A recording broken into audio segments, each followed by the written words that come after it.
राजधानी दिल्ली का जंतर मंतर आज प्रदर्शनकारियों की संख्या से लबालब भरा था। विपक्षी नेताओं और मजहबी मौलानाओं के शोले बरसाते हुए भाषण थे। लेकिन सवाल है कि क्या सरकार इन प्रदर्शनों से डर जाएगी और अपने कदम पीछे खींच लेगी? बयानों में ऐसा लगता तो नहीं है, क्योंकि इस प्रदर्शन पर जेपीसी के अध्यक्ष और बीजेपी सांसद जगदम्बिका पाल ने कहा कि ये प्रदर्शन राजनीतिक टकराव के चलते हो रहा है। विपक्ष तुष्टीकरण की राजनीति कर रहा है। एआईएमआईएम के नेता असदुद्दीन ओवैसी ये पूछ रहे हैं कि वक्फ बोर्ड में दूसरे मजहब के लोगों को क्यों ला रहे हैं, जबकि कांग्रेस के सांसद इमरान प्रतापगढ़ी का कहना है कि सरकार वक्फ की जमीनें लूटकर अपने दोस्तों को देना चाहती है।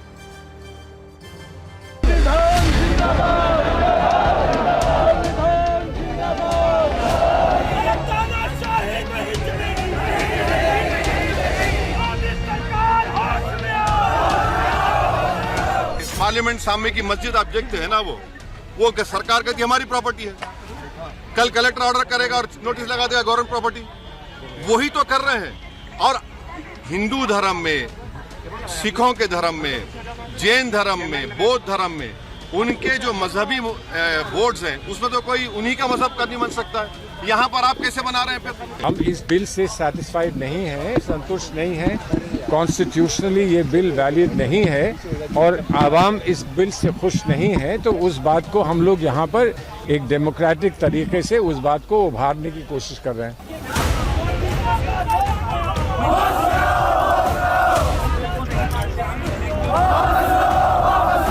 सरकार की मंशा खुद साफ थी कि पूरे देश के मुस्लिम संगठनों से जो आज धरने में भी हैं, इनकी बातें सुनी जा सके, एक बेहतर कानून बनाया जाए। देश में तुष्टीकरण और केवल सियासी तकरार और गुमराह करने की कोशिश है। मुस्लिम तुष्टीकरण की राजनीति करने वाले दल हैं वो सब कर रहे हैं, लेकिन यह वोट बैंक की राजनीति करने का जो प्रयास कर रहे हैं, उनको यह समझ में आता है कि यह वक्फ संशोधन बिल को वह रोक नहीं पाएंगे। ये बिल नहीं आना चाहिए था किसी कीमत में।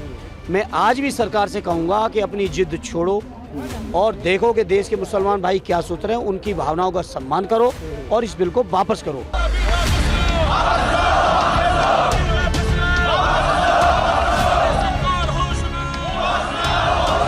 सरकार क्यों तानाशाही थोपना चाहती है? वक्फ की जमीनें लूट करके अपने उद्योगपति दोस्तों को देना चाहते हैं क्या? ये सरकार असहमति की कौन सी आवाज को सुनती है? किस बिल पर इसने असहमति की आवाज को सुना है? वक्फ बिल को लेकर के बहुत सारी शिकायतें, बहुत सारी आशंकाएं हमारे जहन में भी हैं और जेपीसी ने उसमें एक तरह से बहुत ही संकीर्ण दायरे में पूरा विमर्श रखा है।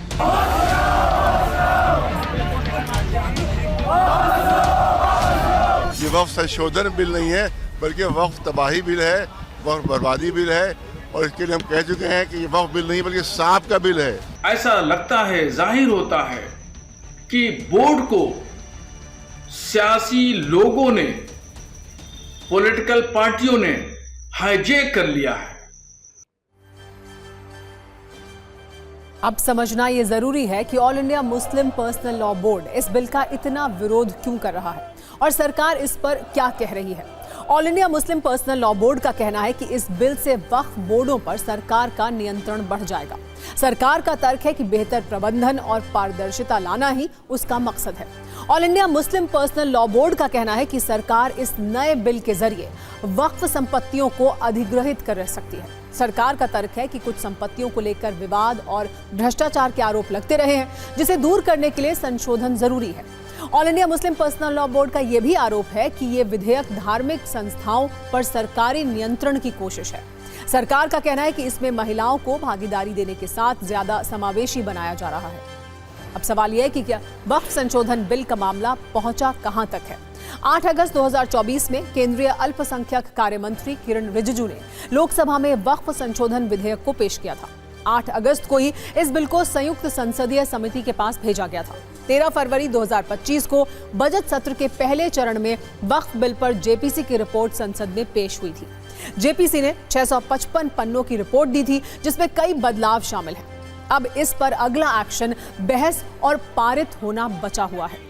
वैसे आपको जल्दी से ये भी बता देते हैं कि देश में वक्फ बोर्ड के पास इतनी संपत्ति है जिसका आकलन आपके लिए थोड़ा मुश्किल हो सकता है।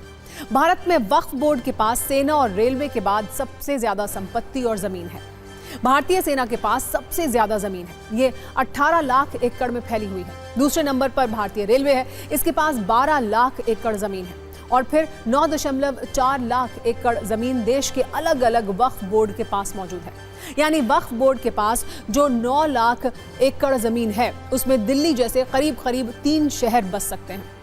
भारत में वक्फ बोर्ड के पास असीमित अधिकार हैं, जो सऊदी अरब और दूसरे इस्लामिक देशों में भी नहीं है। भारत में हिंदुओं के ट्रस्ट, मठ, अखाड़े और सोसाइटी पर अनेक कानूनों के साथ जिला प्रशासन का प्रशासनिक नियंत्रण रहता है।